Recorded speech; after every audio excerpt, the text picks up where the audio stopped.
What's up, guys? How's it going? Wednesday night hangout, Wednesday link. We got some news to get into, everything else. But Thomas, what's up? Listen, Wednesday before another matchup against the New York Giants, BG is back, which was wild to see at practice today. I'm sure we'll talk about that. The trade deadline is a couple of weeks away. People are expecting the Eagles to make a move. Is it going to be for Trey Hendrickson or, Max Crosby like we would hope? Probably not. You never know, though. We'll see. Things can definitely change in the next couple of weeks. And then injuries, right? A.J. Brown skipped practice today, which I think is probably where we should start, Josh. But overall, welcome people into the chat here. We'll have some fun for the next hour. And feeling good, though. Let's just say this. Feeling pretty good. There you go. I know it wasn't perfect on Sunday versus the Minnesota Vikings. But if we'd have been 4-3 right now, Josh, on this live, it would have been depression all throughout the comments. And instead, 5-2. Passing game looks good. Not perfect, but we're feeling pretty good. Yes, 100%. And you're right. Drop a like for us. We appreciate you guys, as always. Shout out to everybody in the chat. Jay Battle's going for a bike ride, but listening to us. So hopefully not too distracting. But we appreciate That's that, right. hanging out with us. Eyes on the road. Yeah, two hands on the steering wheel there. But yes, good news. And I titled this thing right before we went. We were texting about this, but it was like, hey, the Eagles are headed in the right direction, but can they keep this up? Yes. And we're going to take a little bit of a shift there. We will talk about that, of course. But the bigger news as it came out, and so, like you said, probably just start here, is A.J. Brown. And it's not drama, so you can take a deep breath. It's not A.J. Brown drama. Yes. It's not anything that we're going into with that. So it's not him creating things that way. It's A.J. Right. Brown popping up on the injury report, which was totally just out of left field for me. I don't know of very many people that were like, oh, yeah, AJ's coming away from that game injured at the Vikings because he finished it, right? And so, anyway, there's the report. Obviously, you see it on your screen. AJ with the injury to the hamstring. Now, Yes. very quickly, because we'll get through all of this, then we'll obviously discuss it. But the initial reaction is, okay, oh my gosh, he's like a DNP. He was at practice, but he did not practice, right? So he was aside standing by Big Dom for most of it. Yep. The hamstring, we've seen it multiple times. It kept him out of a lot of training camp, most all of training camp. It's like, man, this is kind of a common denominator. We keep seeing this hamstring injury. We hate to see those, especially, receivers as they start to get a little bit older and they start to become more frequent with hamstring injuries. Is this going to be a problem? It still could be, but the silver lining is that it's not. It sounds like, I want to clarify, but it sounds like it's not as grave as the initial report, because then, and I'll scroll up here so that people can see the official, but shout out Jeff McClain of the Inquirer. So he follows up, gets some more info 10, 15 minutes later, whatever it was, and says, A.J. Brown, even though he didn't practice with the hamstring injury, but from what he understands, he is still tracking toward playing Sunday versus the Giants. So it's bad enough to have to list it on the injury report because they could have just said like rest, right? Like even if it was really, really minor, they could have just been like A.J. Brown rest. And we've seen them do that a number of times. But it's enough to list it on the injury report, but not quite so much to believe that, he won't play against your division rival. Yeah, and listen, this is not a massive deal, obviously. I think it initially popped up, and it was, and then about 5 minutes before we went live on this show, we got the Jeff McClain report that you just mentioned, saying that he is trending. Doesn't guarantee anything. Doesn't mean he for sure is going to go ahead and actually play, but I think he's trending in the right direction. The one thought process here, if he weren't going to play, it's because of the bye week, right? And they would use the 2 weeks off versus the 1 week off, which is really 3 weeks off if they don't practice this week, right? I'm doing the math here.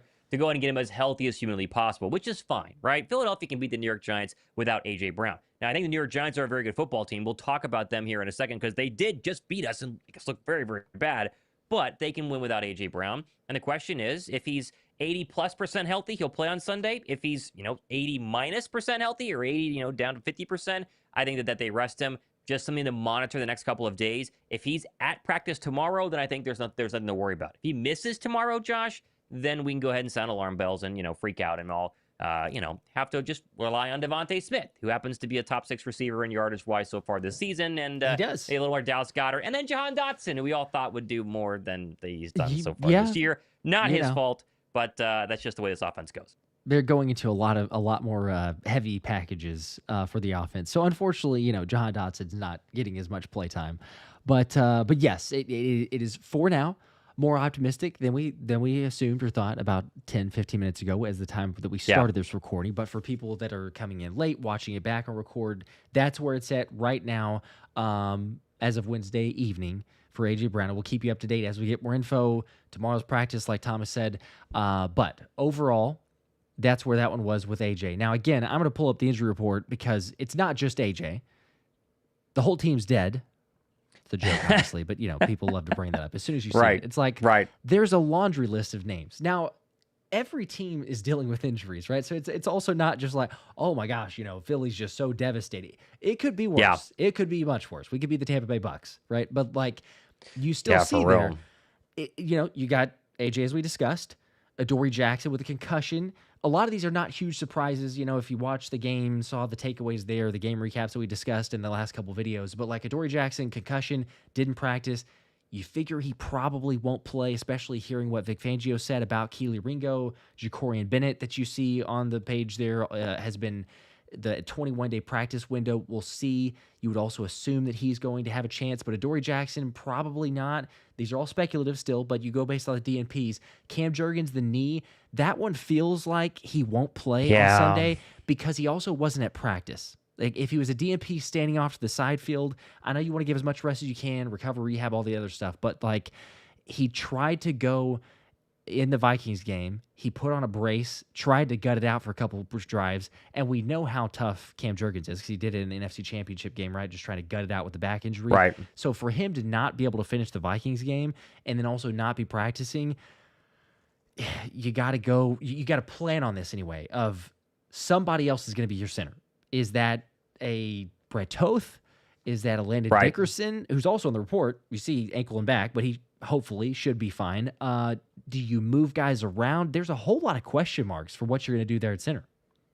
Yep. It's going to be fascinating. And this is the one, not the one main concern, because you just laid out the rest of the injury report. And we can talk about Adoree Jackson playing better than people are giving him credit. We'll talk about Jacorian Bennett, as I'm sure we will.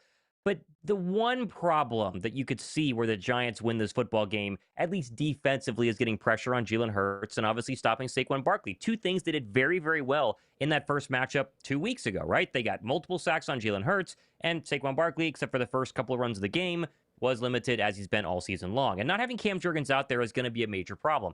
It's not the same, I would say, as when Landon Dickerson was playing the past couple of weeks at 70%, and we were kind of being maybe he should sit out, maybe he should not. This knee seems significant enough where he probably is going to miss Sunday's game. I'd be very surprised if he does go out there and play. I'd be very happy if he does, but I think right now he'd be trending in a less than likely scenario. And if that case, then Brett Toth's got to step up. I know they obviously got Sue Opeta. They signed him to the practice squad today. Yep. That's probably an indication how they feel about Cam Jurgens. Does we want Sue Opeta playing out there? Probably not, but, no offense to him. But I think Brett Toth just got to go ahead and play better. And they also need to scheme a little bit better. For as great as Sunday was, Josh, and I think the under center play action and under center plays in general that weren't runs, as great as those were, we're still, here when it comes to the offensive play calling, and we need to get up here, right? We started down here the first couple weeks. Yep. It's moving. This week was the best we've seen. Still have to go further, and so you got to scheme to help Brett Toth. You got to make sure.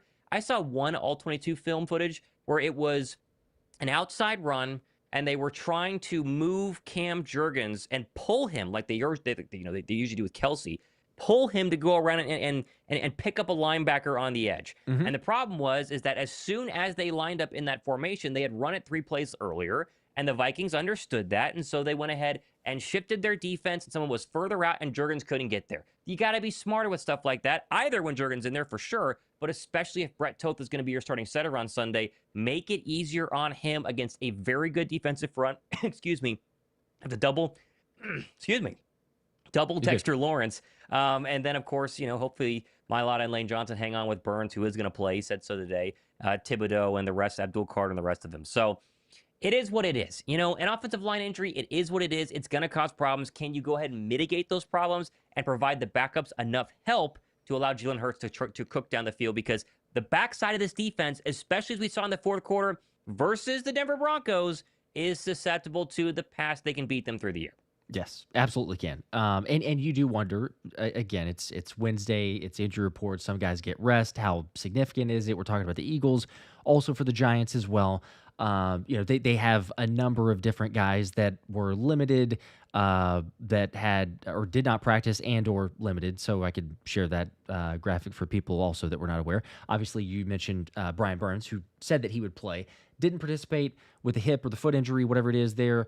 But there's also cornerback Paulson Adebo, who did not participate, the knee injury, and safety Javon Holland. So we're talking about starters on defense, especially the secondary. Neither of those guys practiced with the knee injuries. Now they may also play, but the only one that we had, I think, if I'm not mistaken here, that verbally said like I'm good, I'm going to play, whatever, is Brian Burns. So to your point there, Thomas, I mean, even it's all hypotheticals on Wednesday, and this is every time what it is every single week. But that being said, It's like if AJ, whether he plays or not, you should have opportunities. Like there were chances even in the Giants game. We got blown out, but there were multiple chances. Jalen not hitting Smitty on the bomb, right? And Jalen having another opportunity to potentially, I know you could debate on where he's supposed to read and everything else, but had AJ for a touchdown if he had looked AJ's direction. So there's areas in the game. Yes. You go look at film on the Giants defense to attack them, even when they're at full strength. And now you take a look at their injury report and go, wow, okay, they could be down 2-3 starters on defense, or at least 2 to 3 significant players on defense. So, it's not the worst case scenario for the Eagles. Like we say, every team is dealing with injuries. And quite honestly, even as bad as, this guy's falling, the Eagles are dealing with all this, it's not as bad, like if we saw, there's 3 to 4 starters on either side of the ball for us that didn't practice, then we'd be going like, wait a second, here. Like that's to a much greater extreme, because there are a couple that we already know we're hearing for Philly that, should be good to go, should be playing on Sunday. So we'll see. I'm sure it'll be fine. Yeah. Always question marks though. And it's the joy, I guess, of the midweek, right? It helps us get through it too. On a positive note, though, we could share this too, and I'm sure a lot of people have already seen it by now. But BG in a uniform, right? How cool about is that? It Kelly Green practice. I was going to say Kelly too. Green practice. Come on. It gave me. I don't know.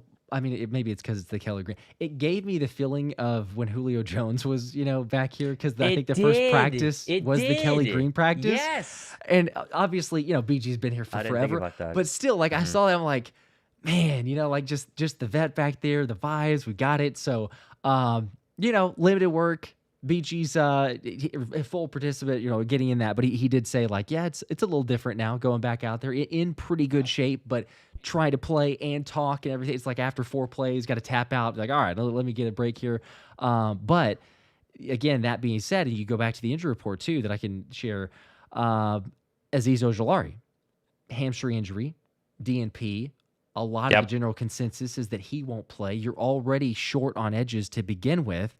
It's kind of feeling like, even though the initial report was, BG's going to be good to go play at the Packers, it's starting to feel like we might see BG this weekend.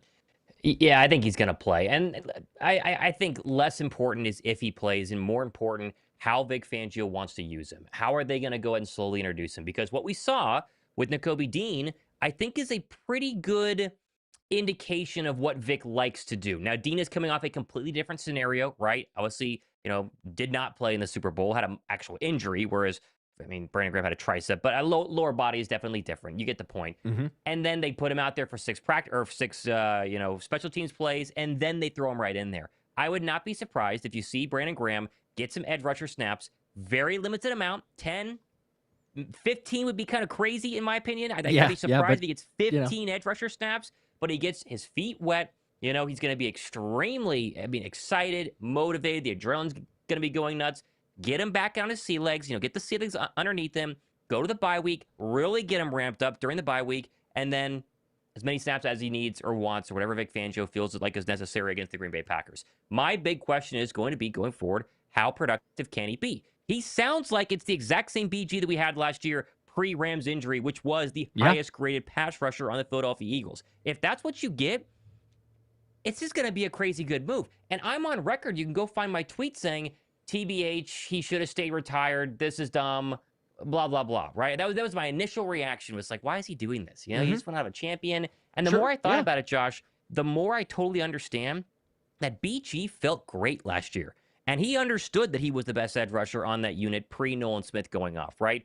And I think that because he got injured, he felt like it was cut short too much so much to the fact that he didn't really finish the season in his mind in the right space and playing in the Super Bowl, whatever. That game was so weird. They barely even used him, right? He was out there by the time the game was virtually over, and he ran around a little bit and then got hurt with the tricep. And he was never really supposed to play in that game. The tricep was not healthy. It was more of like a, hats off to you, get out there one last time, whatever.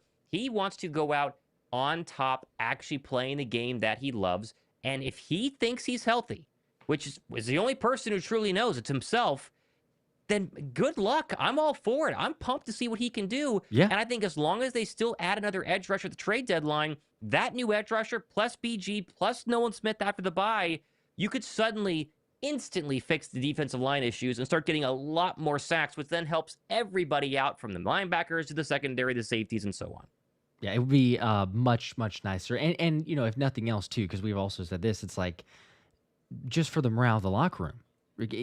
What it does for the guys around there, and you listen to them talking to different sound bites that we heard from right after the game, the past couple of practice or the last practice, the last couple press conference clips of players like, BG back in the building. What's that like? Yeah. How's it been? Yeah.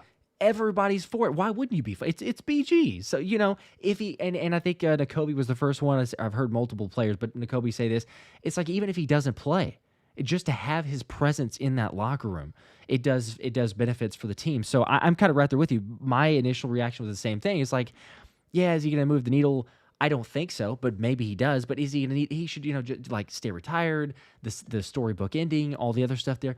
But as you mentioned, like, he wants to go out on his own terms and clearly didn't feel like he was done. So you know what? If that's the case and he wants to come back and there's something that the team, the players feel like he can bring to the locker room and also potentially on the field, then sure, let's go for it. Because especially even if it's not as much in the pass rush, I think setting the edge in the run game has never been, I mean, that's like a 100%, like, never been an issue, a huge strength, massive for what BG could do. So you talk about sometimes like, oh, you're kind of shorted right now with not too many edges to begin with. Jalen Hunt has been susceptible against the run at times. Azeez Ojulari was okay at best. Josh Uche was not good. So, hey, obvious running downs, maybe get some other stints, but I agree. I mean, you look at it for this game against the Giants, I would be shocked if it's more than like about 10 snaps. You think 2, maybe 3 snaps a quarter at most that he gets out there on the field, and then again, you're talking about somewhere in the range of 10 to 12 snaps. But still, just to see him out there, it's pretty cool. It's a pretty nice sight. And I think quickly here, if we're going to get to these super chats, I think Jalen Hunt post-game, when he was asked, and of course we knew that BG was coming back at that point, but it wasn't official, you could see Jalen Hunt light up. And Jalen Hunt is getting close. Like, interception aside on Sunday versus the Vikings, Jalen Hunt had his best game. 5 hurries, 3 quarterback hits, couple of pressures. Like, he's really starting to come into his own. If BG can help just unlock that little extra motivation or give him that little tip on the sideline or whatever, you get the Jalen Hunt that we had in the playoffs last year, in the Super Bowl last year against Joe Tooney on that left side. That plus Nolan Smith plus Jalen Carter starting to come into his own. This defensive line could start becoming what we all expected, and in a very crowded NFC, because it's loaded and there's problems everywhere.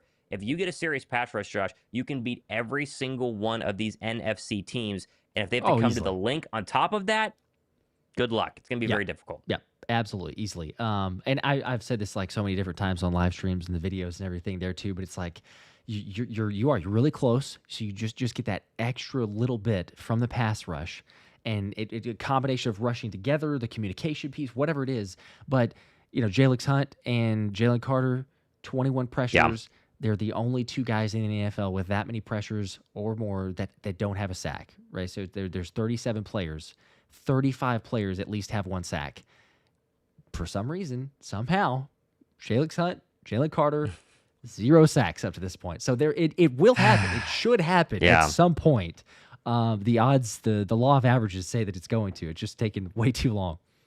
Which, by the way, just to answer a comment, I haven't seen as a super chat, which we'll get to, but I saw people asking how much is BG costing us. We don't know. I don't know if you've seen. We have no clue what his contract is. Yeah, I've not. I'm sure it is pennies. I'm sure it's like $1 million. It's got to be a very light. I'm sure there's some incentives in there, But BG is not coming back because he needs an extra $1 million. Trust me on that one. I think he's doing just fine. He's coming back because he wants to play. He wants to be with this team. He probably misses the whole, day in and day out of football, and obviously thinks they can win a championship again. So money-wise, it's definitely less than $4 million, right? I mean, max. It's going to be very little. Does not hurt the cap. Doesn't hurt us next year, and obviously does not hurt our chances of signing or trading for anybody in the coming weeks. There you go. Which there's a little less than 2 weeks from the trade deadline. So for those that are wondering, 2 weeks. Always there with the first Tuesday. David with a 5. The day after I'm having my baby. I was going to say. It's going to be very interesting. Yes. We'll probably have some breaking news live streams from a hospital room. We'll see. So we'll see how that goes. So I was going to say, it was a good segue into this super chat here. So Dave with a 5, appreciate that. Says, gave Josh 5 last night. Here's one for Thomas's diaper fund, headed from Virginia to the link the first time Sunday. Let's go. Hope to see AJ and BG and Kelly Green. There you go. Well, you should see both of them and have fun for the first time. It's an absolute blast. And Kelly Green games, we went to the Miami Dolphin one a couple years back. It's something else. It's like a total blast. And thank you for the diaper fund notification, or the super chat there. Yes, baby Mott. Baby number 1 comes on Monday, November 3rd. It is all scheduled and ready to go. Right around the corner. Barring changes, but that is the day that we've been told. There's a little bit of stuff going on, nothing crazy, but we'll be having the baby on that day officially. So that's like 10 days from today, which is crazy to think about. It's nuts, but we're very excited. It's crazy. It's just crazy. It's nice that the Eagles don't play a game on Sunday because it's the bye week. Because normally I do a recap show on Monday, and so now instead I'll go have a baby, which is like the same thing. Sure. Yeah. It's basically the same thing. I'll leave it at right? that. Yeah, basically. It's game day. That it is. Man. There's some vibes there. Have you shared with people a name picked out yet? Or yes, baby girl. No, I mean I haven't shared it on the channel, but Lily. That's the name. Okay, that's what I say. I know that people were because we were all taking bets last time of like, is it going to be Jordan or just like it's Jalen. Not. It's not Eagles Nakobe. based. It's a girl too. It made it a little hard, right? I mean, Jalen, Jordan, whatever you want. If it was a guy, I'm telling you, I was pushing for Cooper. That name was 100% in play. Yeah, I could see if that it was a baby boy, and then it's a girl. So, a little baby girl. Very exciting. Go. Well, congratulations. I know I've said that many times, but I know people were asking multiple times on the stream too if we had gotten if you had gotten the name picked out. But yes, I think that's probably better than your other options there. It's only some of those work. Somebody said Kelsey, I think, was one of them that was kind of like, okay, you can kind of see that one, right? But Kelly too. Kelly would be very cute. Yeah, it would be good. Hank with a 2, appreciate that. Hank says, let's see, stop. Oh yes, for F's sake, stop running every 1st and 10, and then in all caps, predictable. They've been a little better. They've been a little better. They have. They're still Hank predictable. also said. He commented again saying my donation is also for diapers. My B-Day is November 1st. So thank you, Hank, by the way. Oh, right around They the corner. are predictable. Yes. And I do think that we have to acknowledge that Sunday does not absolve Kevin Patullo of all sins because he still has plenty. But it definitely is an improvement. And that's what we're looking for right now. It's crazy when you're a 5-2 football team, Josh. It's like we're hoping the offense is somewhat good, and yet it was a little bit better. And so I think that there's a real chance that they are going to start to figure out the running game. The running game is not dead. Saquon will go for 100 yards at some point this year. I'm sure he's frustrated. He's handling it extremely well, but he's not getting help up front, and that's my big problem. I'm not saying that it's all offensive line blocking, but it's definitely not all Kevin Patullo calling bad plays, because I think especially on Sunday, as you just mentioned, there was some more variety. There was some outside zone runs. For weeks we've been calling for that, and they did do that, and it's not hitting on it. What I do know is that Saquon Barkley is the exact same player he was last year. There is no difference in his speed, in his burst, in his jump, in his ability. The times he's been given holes, the first couple runs of the Giants game, he's hit them. Like the times he's gotten the holes, he's been able to it's right there. The holes are just so darn few and far between that what are you going to do? It's just crazy how little running room he has had. And the second that is fixed, Philadelphia's going to have a massive offensive onslaught led by Saquon Barkley. It's going to be just such a breath of fresh air to finally, it's kind of in a way, I don't know what's like hindsight being 2020. There's that element to it and recency bias. So I feel like I know 100% the answer here but like what's crazier, not scoring in the first quarter for 9 weeks, right? Because that's happened last year, or up to this point, through 7 weeks, Saquon Barkley's not run for over 100 yards. I think recency bias is Saquon. Right. But right. with this offense, right? I mean, like we were saying it every single week. It was like, how is this possible? How is this possible? You cannot script a game plan to march down the field and score. Like, how does that not happen? I don't know. Yet it did. So I don't know if this is our 2024 version of slow starts. We'll all take it, because if it ends well, then we're fine. But yeah, it's ridiculous, the fact that it's taking this long. And yes, to the play calling, very cautiously optimistic, but it's been better with Kevin Patullo. Yep. And it was 10 of the 18 Saquon carries that were either outside zone or outside tosses. So for people that are like, oh my gosh, the inside zone, just spam it like crazy. It was early, but it was more than 50% of outside play calls, zone and everything else that we wanted to see, and which was like 4.3 yards a carry, and it was a little better. But Brett Toth, and I mentioned this on the live stream and a couple other times, but Brett Toth has just completely butchered it. It's not on one player. It's not just on him, but man, it's not. It's not watching it from him, especially whenever he got in. The difference of Cam Jurgens being in there versus whenever Toth was.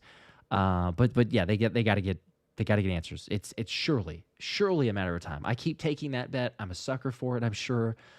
But I've done it every single week. Over on the yards, it's just one of them that I'll throw out there because it has to happen. And at this point, I got so much equity in stake at it. It's like, That's right. I can't miss out on it when it does happen. So you just got to go ahead and double down. It's just every single time. The same way. So maybe this week. Maybe there's a blessing in disguise here that Saquon is having less touches and less yards, meaning less wear on the tires, and then he just explodes in the postseason. Sure, goes crazy, which we would take didn't really matter last year because he still exploded, even though he ran for a bunch of yards. But it's fair. Yes. Yeah, I think they're going to figure it out. I wanted to ask you, first off, do we have any super chats before I ask you a question? We've actually got several. I've been delayed on, so you want me to run through those? Okay. Corey with a 10. Appreciate that real quick. Just absolutely love keeping up with the Eagles news. Thanks to you guys. Thank you for that, Corey. Thanks for all the hard work. Both of you guys. Go Birds. Go Birds. We appreciate that. It's not the hardest work, but we do put a lot of effort, I would say, into our channels. And we appreciate, obviously, with views and subscribers and stuff, like that's how you guys show that you like the shows. But we appreciate the comments as well, because we do work very hard to make these shows as interesting as possible, I would say, but also something that we ourselves would want to watch. That's what I always tell people. It's like, why did you start this channel? Because I felt like nothing like it existed. Like there was no quick news update. There was no BS and all what was going on. And so we built that, and we appreciate you guys watching it, and we appreciate the shout out for the hard work, because it was a lot of hard work, and now it still is hard work, but it's a lot of fun. Yes, absolutely. You guys are the best. Y'all make it possible, obviously, because 100%. Wouldn't be even out here. So, and why we do all the crazy giveaways. Shout out to Jamar. Welcome to Let's Run It membership, or welcome back, cuz. Dylan with the 5. Instead of a defensive trade, what do you think about Cleveland's guard Wyatt Teller to help out? Saquon averaged less than he did with the Giants. I have seen people mention offensive line as a trade deadline option, and I don't hate it. But the question is, do you replace Steen, right? Are you going to give up on Tyler Steen? I don't think Steen's been the biggest problem. I think the bigger problem has been the health of Landon Dickerson and Cam Jurgens. I don't think either of them have been 100%, besides the fact they've told us that. So do you then get an offensive lineman as like a plug-and-play fill-in guard for Dickerson? Do you get a backup center? Do you just bench Tyler Steen? Like, I just don't see how that actually works. I think what they need is a bye week. I think that they got to get through this week, gut out a win against the best defensive line in football, or one of the best, and then relax, PT, work with the athletic trainers, whatever is possible, and then try and get healthy. I think in the offseason, when you have a full offseason, internally you can scout and decide if you want to spend a high draft pick on an offensive lineman. I think they will do something at offensive line early, the next, first 3 rounds of next year's draft. But I don't know if trade deadline makes sense. We've also not heard any reporting they're looking at offensive line. We have heard a ton of reporting as of a couple of hours ago that they're still looking for edge rusher and cornerback. And so I think that's where they're going to go ahead and, put their efforts and their money. Yes, I agree, because you've only got so many spots to use. And like you're saying there, it doesn't feel appropriate to make a trade for a bigger name individual and then replace it completely. But then if you do that, then okay, yeah, you're making a move for a rotational guy. So I agree. Damon's with a 5. Thanks for that. Says, is it me or is Jalen not running like last year? Are they trying to make him a pocket quarterback? I don't know. They keep asking him this in press conferences, Josh. You and I watch those for our shows religiously, and like every single time there's a press member asking, "Are they going to start running you more?" They ask KP, "What about running more?" The answer has been they are calling RPOs, so they are calling plays where Jalen has the option to read properly and run the football, and he's choosing not to. Right? Mm-hmm. That's kind of the excuse. Now, Patulo's like Sirianni. You get a lot of words and not a lot of substance. You wish Vic Fangio could answer the offensive questions, but that's neither here nor there. I would like some more design quarterback runs, but I do think there is this thought in the back of their head every single year after the midway point of the season, Jalen Hurts is getting hurt on a run. Right? You go back to the Bears game, he's running with the football and gets hit. Yeah. You go to the Commander game, he's running with the football and gets hit. He's never been a guy who gets hurt for the long term, knock on wood, but he has been a guy that will run and then take an unnecessary hit. And it's more like not even a necessary hit. He was sliding against the Commanders and got speared in the back and, whatever. But I think that that's part of it. Now, I think you still need to make teams and make defenses honest by running Jalen a little bit more than they are right now. And maybe that helps if you get a little back into the RPO game, hit a couple of quarterback runs, and then maybe you get a defense to freeze for a second, and you do give it to Saquon Barkley so he can break a run out. I don't know. I do think you can add a little bit more in there. But I get why they would be a little bit more cautious because of the history of him running out of the pocket, taking a shot, and then he's done for a couple of weeks. And they don't want to have that happen, plus a worse injury, and then be without their quarterback one for the rest of the season. Yeah, and like you said, Jalen himself has mentioned multiple times, it's not up to him. Like, it's not his decision to go, I don't want to run the football. It's just, this is kind of how it's played out. Now, yes, on the options part, it is his call and his decision. But in terms of, we saw even a lot more like literal just designed quarterback runs in the past, and we haven't seen those. So it's a fair point. I mean, you haven't needed to use it yet. So, if nothing else, I mean, Damon's it's totally a fair question and a fair point. Right. You keep it in your back pocket for later because teams aren't expecting. They're like, hey, Jalen's not running as much this year. Save it all the way till the playoffs, maybe. And then I was like, what the heck? I love it, but we haven't seen it all year. And maybe you just use it for those games. So I wouldn't mind it then. Daryl with a 5. Appreciate the Daryl. Did you talk about A.J. Brown's Instagram post already? And did you see Jalen's reaction to it? We have not talked about the Instagram post yet. But we did see Jalen's reaction. Jalen's reaction. Funny. Yes. Yep. Yes. I'm sure we'll have that on our shows tomorrow where he basically says, I was briefed by Eagles PR, which is funny that they have to do that, but that's how it works in pro right, because they know that you did. Someone had to show him. Here it is. If they tell but it's not that big of a deal, honestly. Like, people are trying to say this everything. And by the way, like, what is it? The using me but not using me quote that it was right on Instagram. So people are using or saying like, he was saying that as like complaining. Like that he had a good game, but he's still complaining about the offense. That's not at all what that means. Like, you got to think a little bit more about it, of what the wording is there and how it is meant to be, I don't know, used, or the meaning behind it. He's essentially saying it's more so like, this is what I've been telling everybody for a long time. Like, now they're using me properly without using me. Like just go get cardio. Like that was a game. Because even in his post there, it's a excited, hyped up AJ, right? He posted a picture of him hyped up and excited. It wasn't a like post of him, depressed or sad or angry or anything like it was that. Now, is it a cryptic way to say it? Sure. And is it creating a lot of mess that is needless? Probably so.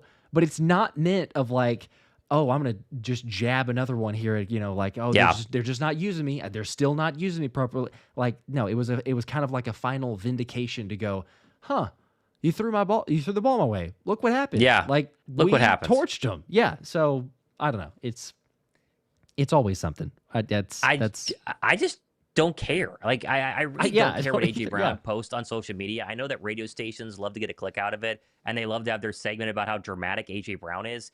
Do we understand what actual wide receiver drama looks like? Did we see the Antonio Brown years when he was with the Patriots? I mean, we have seen actual wide receiver drama that is detrimental to a football team that is 50 times worse than A.J. Brown posting a cryptic message on his Instagram, right? It's so ridiculous. And if I'm A.J. Brown, Do you think AJ Brown at this point just likes to troll people? He probably is at this point. If I was AJ Brown at this point in my Totally. career where I've done it all, I've proved it all, everyone knows I'm right, even if I am complaining, like obviously get the football to AJ Brown. Wouldn't you just be like, I can literally make an entire radio station or an entire media freak out by posting 4 or 5 words? Why not? He's still a guy. He's just hanging out, like having a good time.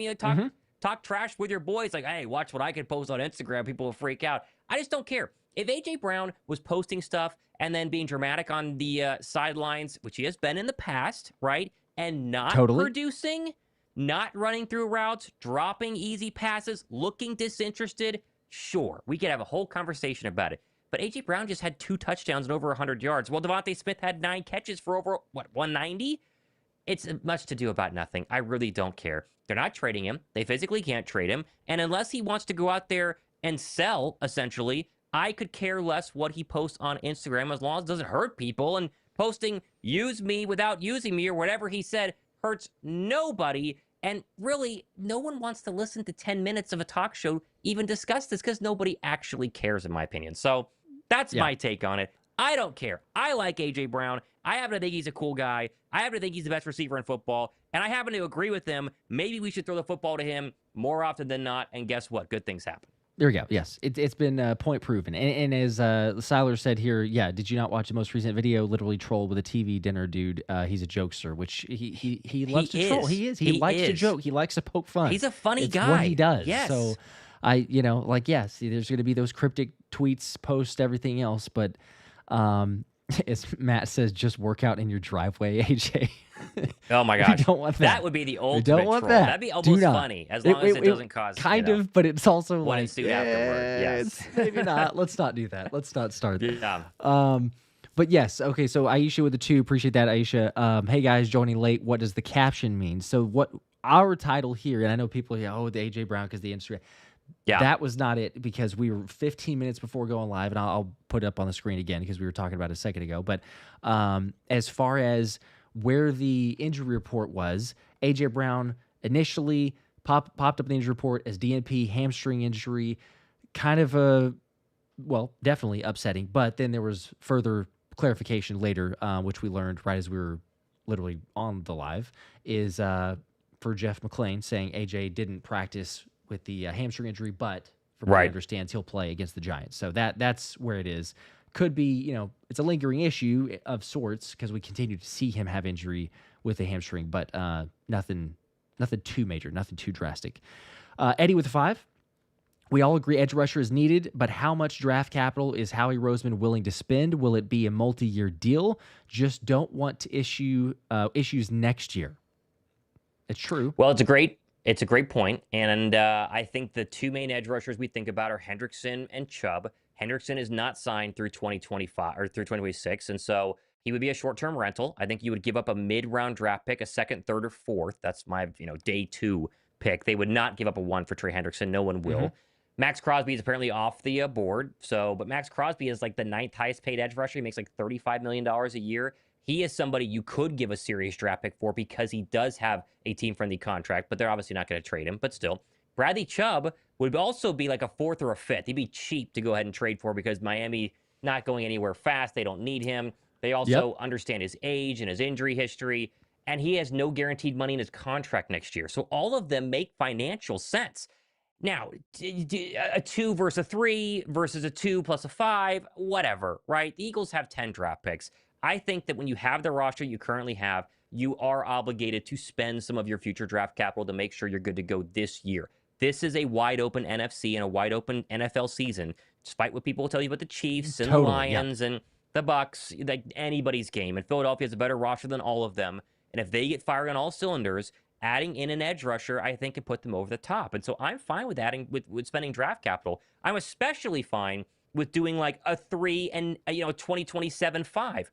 Or a 4 that could become a 3 based on incentives. That makes perfect sense and would be financially responsible at the same time in case we were to have a Bryce Huff situation where the guy comes here and sucks, right? So I think that they are going to be smart. They will not give up a first-round draft pick unless, Max Crosby's available, but that's not going to happen. So expect a day 2 draft pick plus maybe something else on day 3. And I think it's going to be worth it no matter what, because they do have money to spend this year to absorb contracts. And technically, even with Jalen Carter's deal and probably a Jordan Davis deal next year, they have some wiggle room because Howie Roseman's the GM. Totally. Yep. And I've dropped in a little bit more info on that in the video a little later this evening. There but you go. on that same topic, though, I will say the thought of, because think about it for like, different angles, the trade deadline, everything else here, it was like, that Howie was willing to, for the right person, so clarify this, but for the right person, Howie is willing to spend big, and that means trade and or contract status, right? Because Sure. Micah Parsons, now there's only one Micah Parsons. There's a couple edges, I think, that you could say, a couple pass rushers that would be at that same level that you go, okay, maybe they're worth spending for. But Howie was willing to trade massive draft capital, right? I mean, the 2 first-round picks, Massive. the 3rd round, I think, the 5th round, other assets not mentioned too, is what the report was. So not only was he willing to do that, but then you think into it and go, well, if you make that trade, then again, it didn't happen. It's all hypothetical. But if it was to the point of trading, then he already had it worked out. How do you get Micah Parsons on this roster, and how do you take care of Jalen Carter?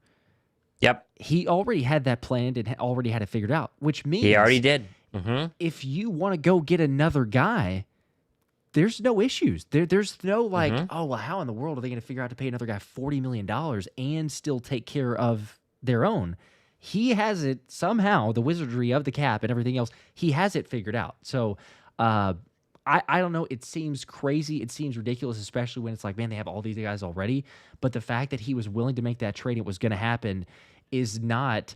And I think that most everyone is in the same page here to go, oh, wow, he was willing to lose Jalen Carter. No. He was not going to lose Jalen Carter just to get a Micah Parsons there. He was going to have both, and he had figured out a way to do it. Just the Cowboys, were actually smart on one thing to go, nah, even though it's a better offer than the Packers, we're not trading it to you. And BG back, but Nolan Smith coming back, that helps a ton. Oh, and for I sure. think 100%. Uche is a very good situational edge rusher. Like, if you have Jalix and Nolan playing at the starting positions, playing well, and then you have 2 subs in Uche and obviously BG, and then you add in another edge rusher. So you have a 5-person rotation. Maybe Ojulari gets in the mix. Who knows? We'll see how long his injury is.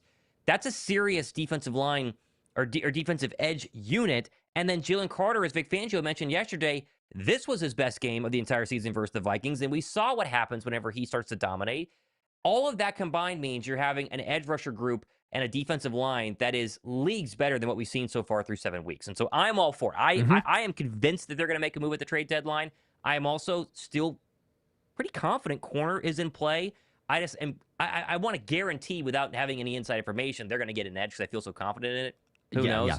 I feel like it's 90% chance they go edge, and I feel like it's probably 70% chance they go corner, and I think it's probably 80% chance they go both. Like, I really think Howie's sniffing around there, and I think Tariq Woolen makes a ton of sense, whether you like him or not, and I think Bradley Chubb or Jalen Phillips plus Woolen is kind of what I would put my money in right now. Yeah, I tend to agree.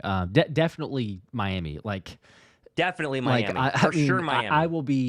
I will be shocked. For sure, Miami. If there's nothing that comes from Miami to the Eagles, because it feels like it's only a matter of time. I'm surprised it hasn't already happened, but I mean, the combination of Mike McDaniel press conferences, the team playing terribly, Tua, who probably shouldn't have a microphone at this point. Like, I don't know what's being said as a starting quarterback. Like, if you haven't heard Tua, you can very easily search for it and find it. His press conferences, the last three that he's spoken. Crazy. I mean, bro, you're talking yourself out of a job. Like, you're literally getting yourself benched in the process of having these press conferences. Hates it there. But he must hate it. Yeah, it's not in a good way. So they're in the wrong direction. So things could be a whole lot worse. But, capitalize, maybe get those trades. 48 way with a 5. To be honest, our team is built on dominating the trenches on both sides until we regain our dominance up front. It's not going to matter what plays are called. It is fair. It's not all play calling. I agree. You can help your offense and defensive line with play calling. I think Vic does a great job of that. I think KP does not. But at the same time, as Jordan Mailata would tell you if he was sitting in this room with us, he'd say, listen, we got to block better. And that starts with him. I mean, Jordan Mailata had some bad blocks on Sunday. He had a rough game versus the New York Giants. I mean, in the end, the comment is right? You have to go ahead and win up front, and Philadelphia's not done that so far. Yep. 100%. J-Sid with a 5 also. Great job, Justin Thomas. Patullo attacked the flats with Saquon like Detroit did with Gibbs. Flats are wide open. Bucks had no answer. They definitely are. And I mean, Jameer is a different type of player, but they could do it with Saquon. They've done it at times with Dallas Goedert, though, and it feels like they kind of get off of that, right?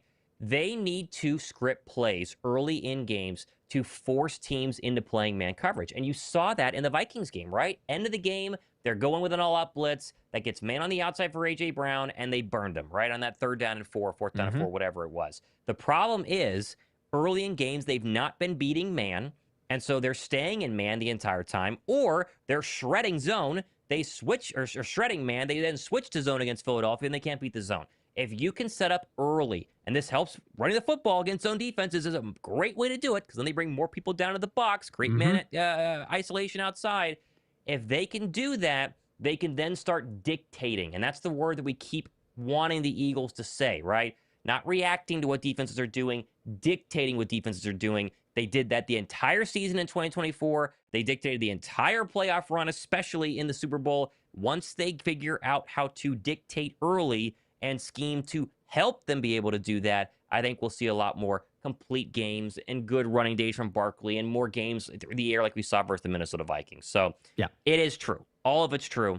But I do think KP can help his team out by calling some better plays. And I think he's starting to figure it out as well.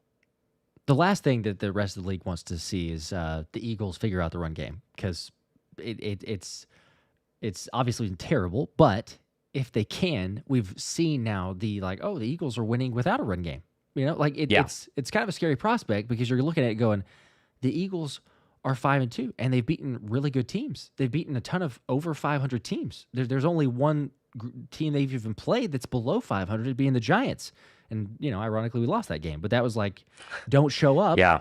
Don't play. But, they're going to get a chance to redeem themselves against the Giants. I'm hoping to see it. But, yeah, if they figure out the run game, it's pretty much a wrap. Going to get to these other super chats here. John with a 5. Smitty is on Pat Surtain and Terran Arnold's YouTube show. It's awesome. Roll Tide.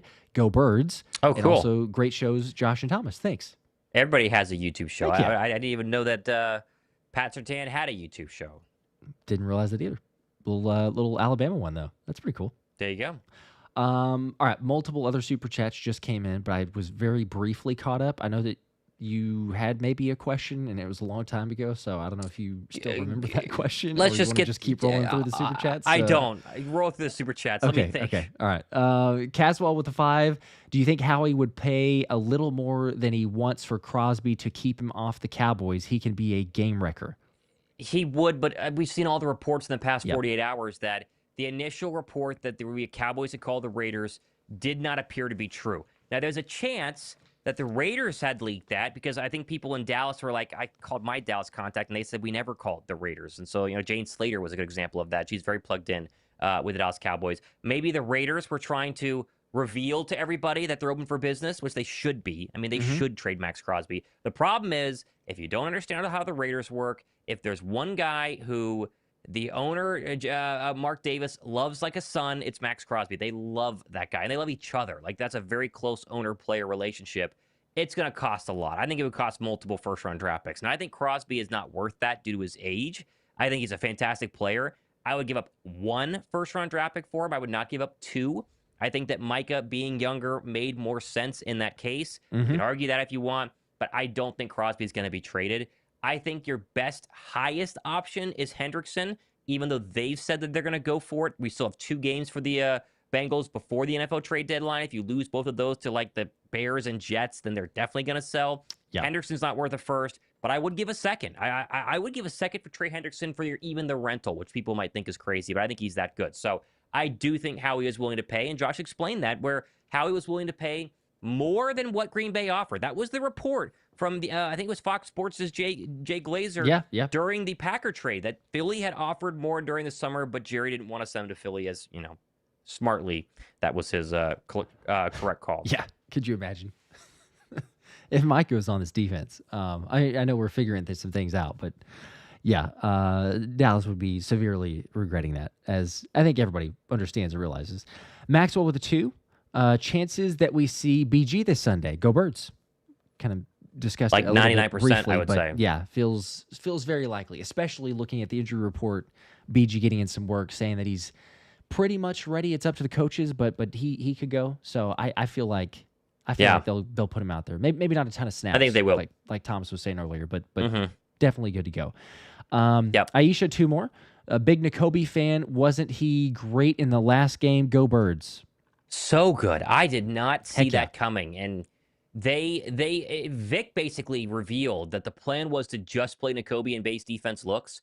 And then I think because he looked so darn good, was like, oh, well, let's put him in at nickel. I mean, Might as well. that looked exactly like Nakobe Dean during the 2024 season. Looked like he hadn't missed a step. That play where he read the toss to the left, exploded through, the Eagles have a post on their Twitter in slow motion. That is why Nakobe Dean was on track to get a nice extension, probably this offseason had he not gotten injured. So that is very exciting.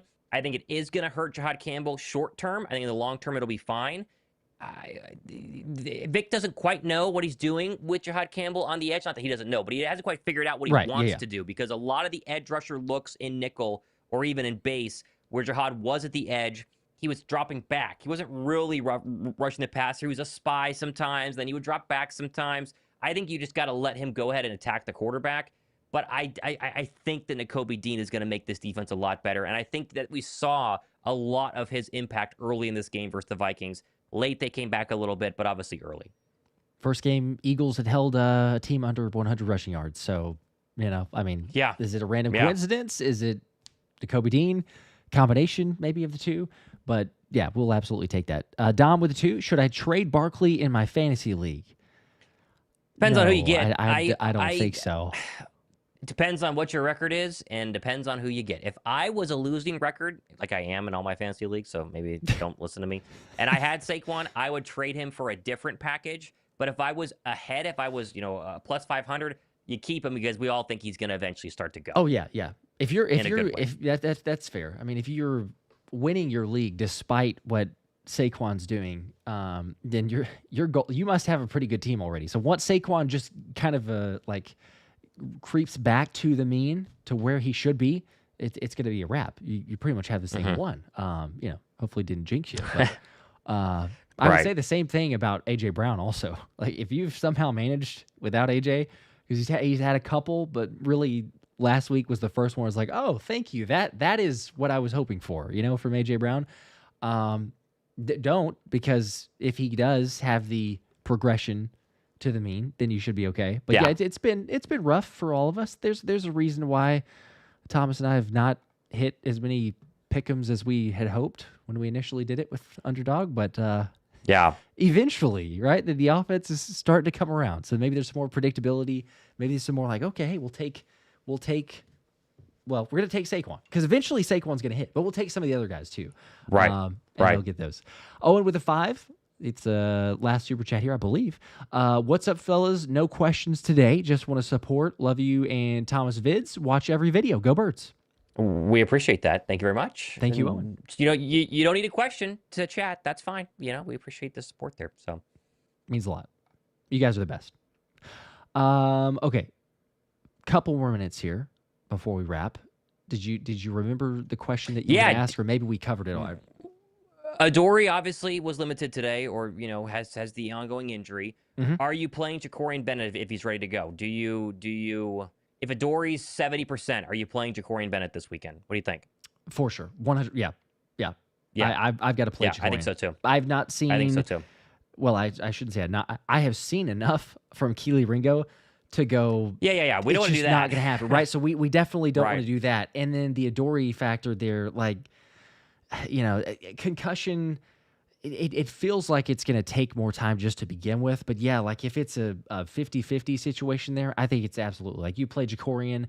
Even listening to Fangio's presser, right, whenever he was being asked about it, I thought it was interesting because he could have gone one route of being like, we kind of see what happens, or blah blah, just kind of make some, not like, don't take a specific direction, but he at least admitted to himself, or admitted to the media, saying like, we haven't seen enough. I honestly don't know where I fall. Is he the answer? Is he not the answer? He didn't get to play enough. We were just starting to get those because he had gotten some practices in, and then he barely played in a game. He got injured. but he doesn't even know yet. So, maybe the silver lining, if we're not believing or buying into Adoree Jackson or certainly Kelee Ringo, is the fact that you get an opportunity, maybe, if you can get him in this game, he could play some snaps there. The bye week, as we continue to say, is a huge, huge beneficial point for a lot of reasons, for all the guys getting injured or who have been injured to get healthy.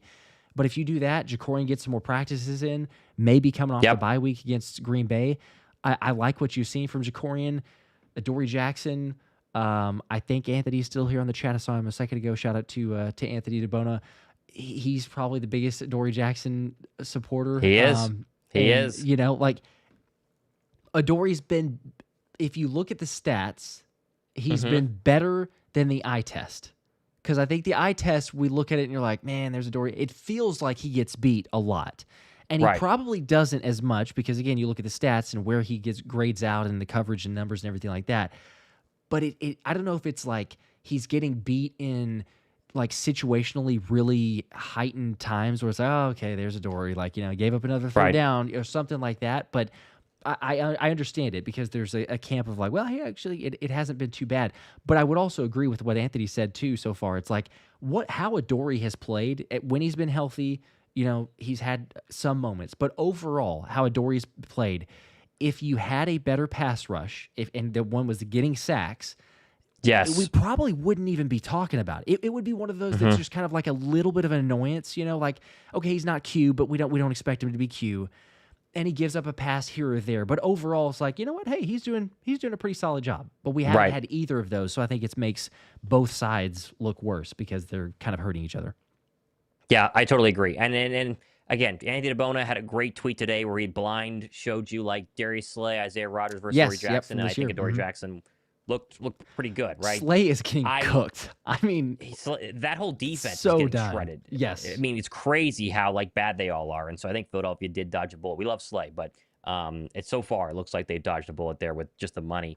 I just be curious what Ja'Cory can do. He's just been so, like he comes over in the middle of training camp, and then he just doesn't have time to figure things out. And then he's a backup, and then he gets thrown in there for a couple of plays, has done a decent job, and he gets hurt. I just feel like he hasn't had the time, kind of like Jahan Dotson last year. He never really felt quite, like a part of the team, like comfortable would be the proper word.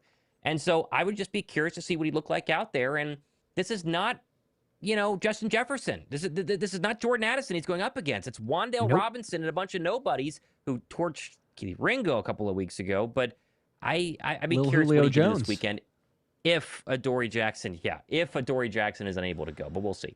Yeah. Philly with the 10. Anybody going to the game Sunday? Surely there's lots of people in the chat. I'm sure people have answered and responded by now. Somebody said earlier they were going from Virginia up, so somebody is. Yep. Yes. David or Dave. I think there's probably multiple. Between the 1,400 some odd people on the chat, I would imagine that there's got to be at least a couple more besides those, but should be a good time. People are. Get the win, get right. We're kind of already the get right from Minnesota, but get right going into the bye. Have the positive momentum. 2 wins in a row. Get guys healthy after it.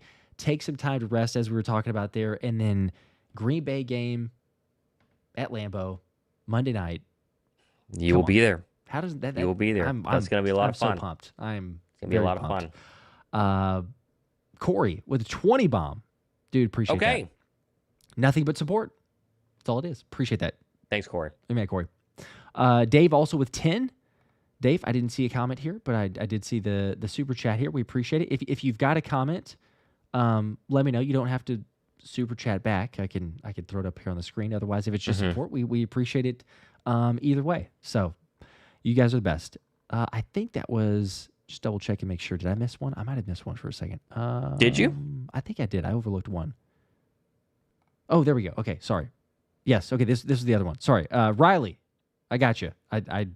I don't know how it skipped, whatever. But the 2, and it says thoughts on the profile picture, which is I like it. It's us from it's actually from a long time ago, but from the Smitty softball game with the pick that we took. So it's not there. A bad you go. Pick. I like it. Let's go. Yep. We appreciate that. And Nate with a 2 right here says, does Vic like Ringo or is it Howie? I think it's Howie. Probably Howie. I think it's Howie. That's his pick. He likes his Philly dogs in general, but I think he likes Keely. I feel like, it is speculating, but just like reading between the lines, is he the answer? Is he not the answer? Keely getting his snaps, the way that Vic's spoken about it in the past. And then, you think about even Zay getting signed or not getting signed, but trying to make that attempt there. It's like, it just felt like all along that it was not as much of an emphasis, not as much of how we're putting a I know they said like, okay, priority Zach Bond and Isaiah Rodgers, which was probably to a certain extent the case, but it's like, okay, how much, and what all was told of like, is it, okay, you're going to give these snaps to Keely Ringo? Was it telling Isaiah Rodgers, we want you here, but Ringo is the guy, as we've talked about a lot of different times. So I would, if I had to pick, I would say it's probably Howie, but maybe a combo. It could be a combo. But he just hasn't figured it out. And Vic keeps saying hopefully one day, but it's not been that day so far this season. Yep. All right, couple more super chats here before we wrap. Philly with the 10 Philly Special Show memberships. Let's go, 10 of those. That's nice, very nice. Heck yeah, absolutely. Sit those 10 individuals getting that. That's big time. Appreciate that. And then also John with a 2. It ain't us, that's for sure. Regarding Ringo, so it's you say so. You say so. It's not us. Yeah. It's maybe Howie, maybe Vic. Maybe Vic. Okay. Andrew, you could rewind this and watch it back through. Is this clickbait or did something actually happen? It's literally injury report. We're not doing anything about the drama and everything for AJ, but yes, injury report, hamstring injury, AJ DNP. But as we were going live, there's a little bit of news, so it's maybe not as serious, thankfully. But yeah, you can rewind that, get the full recap as we talked about and discussed. But yeah, we appreciate you guys. I guess as we're wrapping here, last thing, if you're ready for it, if not, no worries. But score prediction for the Giants game, have you thought that far yet? Are we going? Yeah. Do they get to 30? You'd like to think. I think it's still going to be tough. I just think that they win. I feel like vengeance is going to be a real key word here. Revenge is going to be extremely important to them. Joe Carter mentioned it, a couple weeks ago. So I'm going to go. I'll go 27-20. I think that sounds fine. I like it to be 27-17, but I'll go 27-20. I respect Jaxson, Dart, Cam Scadaboo, and that defensive line. I really do. Yeah. Oh gosh. I mean, they're night and day difference since he took over. So the little subtle shot that perhaps Sean Payton took and then backtracked. A little interesting for Russell Wilson and all that, but neither here nor there. Okay, I'm honestly I'm about in that same area. It feels like almost every week I'm like 24, 27. It's kind of that same number. So, the spread is 7.5, and I really want us to cover that just to be like, okay, there's no doubt. Could we win by multiple possessions? That would also be nice. Right. I'm gonna say. What the heck? I'll say 30-20. I'm gonna go just okay. to the field goal. But I like points, that. 30 to 20. I hope you're right. Score 30, hold them to 20. I kind hope of you're right. return to sender for last time, but there you go. We'll see. Damon's with a 20 bomb at the buzzer with the Go Birds. Appreciate that, and also Corey actually just saw another one here for a second. Corey with the 40-14 Eagles. I need that for my soul. Let's hope. I mean, we'll all sign up for that. My gosh. Yeah, I'm all for that. Help the point differential too. Get us off the +5 or whatever it's at right now. It'd be nice to do that. So go into the bye week that way. All right. I think that does it for us though. Appreciate you guys as always. Make sure to like and subscribe. Crazy giveaways as always, but more to come. So stay tuned, and we will see you guys until next time. Go Birds. Go Birds.